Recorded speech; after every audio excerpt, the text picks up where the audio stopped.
मृत्यु से क्या बचता है? कष्ट से मुक्ति का अर्थ ही अहंकार होने के इस भ्रम से मुक्ति है। और यदि आप अपने आप को महज एक छोटी सी वस्तु अरबों और अरबों अन्य प्राणी के बीच में से एक मानते हैं तो यह एक डरावना अस्तित्व हो सकता है। तब जाहिर तौर पर आप सुरक्षा के पीछे भागेंगे, खुद को बचाव और बचाने की कोशिश करेंगे, लेकिन आप मृत्यु के विरुद्ध बचाव के रूप में क्या उपयोग करेंगे? जब मौत आपके दरवाजे पर दस्तक दे रही है तो आप उससे क्या कहेंगे? मुझे 10 मिनट और दीजिए या 10 साल और दीजिए, और वो भी चला जाएगा ये सुन के ऐसे ही। भारतीय उपनिषदों में एक युवा लड़का है, उसका नाम नचिकेता है। ये एक लंबी कहानी है, लेकिन लंबी कहानी को संक्षेप में कहें तो होता यह है कि उसकी मुलाकात यमराज से होती है, जो मृत्यु के देवता हैं, और वो यमराज से इसका रहस्य बताने के लिए कहता है। यमराज कहते हैं, लेकिन तुम एक युवा लड़के हो, मैं तुम्हें जीवन की सभी बेहतरीन चीजें दूंगा। आपके पास कभी भी संघर्ष का दिन नहीं आएगा। आपके पास महल, राजकुमारियां, बेहतरीन नौकर चाकर और वो सब कुछ होगा जो आप कभी चाहते होंगे। वो युवा लड़का नचिकेता कहता है, लेकिन क्या ये सब आपके लिए जीवित रहेगा? क्या ये मृत्यु से बचेगा? यमराज कहते हैं, नहीं, बिल्कुल नहीं, इनमें से कुछ भी मृत्यु से नहीं बचता। नचिकेता कहते हैं, मुझे इसमें से कुछ भी नहीं चाहिए, क्योंकि ये आ रहा है और जा रहा है। अगर ये आज है और कल चला जाएगा तो इसका क्या मतलब? मुझे शाश्वत का मार्ग दिखाओ। यह जो वार्तालाप सामने आता है उसे कथा उपनिषद कहा जाता है, और यही बात सभी सत्संगों में सभी गुरुओं ने किसी न किसी रूप में साझा की है। ऐसी चीज भी नहीं जिसे आप आज अपने पास रख सकते हैं, बल्कि जो आज रात ही आपके पास चली जाएगी। मृत्यु को भूल जाओ, नींद में भी तुम क्या ले जाओगे? ऐसे बहुत से लोग संघर्ष कर रहे हैं, वो स्पष्ट सपने देखने की कोशिश कर रहे हैं, और कुछ तो चीजों को एक दायरे से दूसरे दायरे में ले जाने की कोशिश कर रहे हैं। कम से कम यादें, जैसे मुझे ये याद रखना चाहिए, मुझे वो याद रखना चाहिए, और मुझे इस तरह होना चाहिए। लेकिन ये क्षेत्र, ये अवस्थाएं लगातार आ रही हैं और जा रही हैं। अभी भी आप दिवा स्वप्न में जा सकते हैं। आप अभी दिवा स्वप्न में जा सकते हैं, और आपको ऐसा महसूस हो सकता है जैसे आपने वहां वर्षों बिताए हों।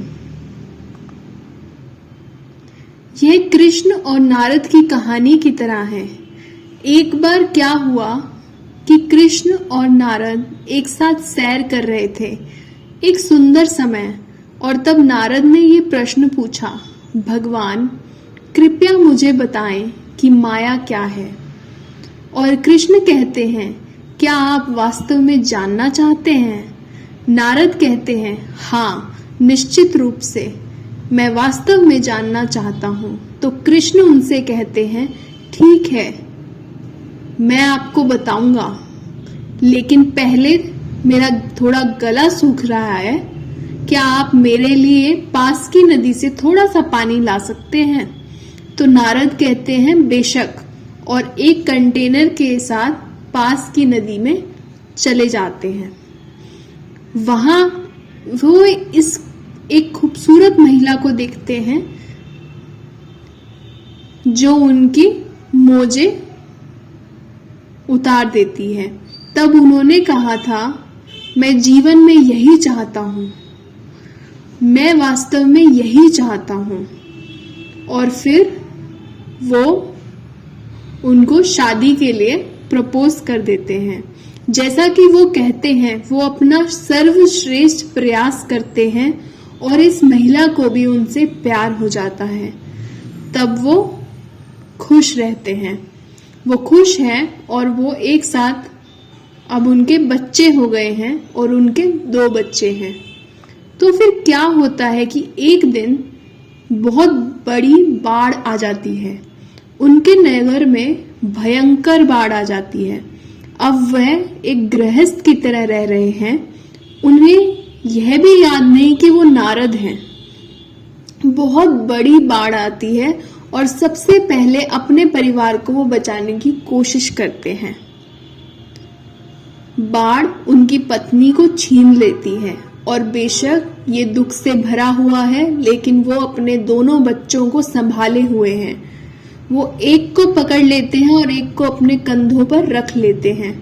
लेकिन बाढ़ इतनी तेज है कि एक एक करके उनके दोनों बच्चे भी बह गए और वो बहुत बड़े दुख में हैं। बड़े दुख में बेशक वो किसको याद करते हैं? भगवान। तो दुख आया और प्रभु याद आए। कृष्णा मेरी मदद करें, कृपया मेरी मदद करें, मेरा पूरा जीवन बर्बाद हो गया है, मैंने सब कुछ खो दिया है। और कृष्ण कहते हैं, मैं पानी की प्रतीक्षा कर रहा हूं, पूरे 20 मिनट हो गए, तुम कहां हो? तब जादू टूट जाता है, नारद का जादू टूट जाता है और उन्हें एहसास होता है कि भगवान ने इसी तरह उनका उत्तर दिया है। हम एक पुरुष होने, एक पति होने, एक पिता होने की इस पहचान में उलझे रहते हैं और जो भूमिकाएं निभाई जा रही हैं उनमें स्वाभाविक रूप से कुछ भी गलत नहीं है।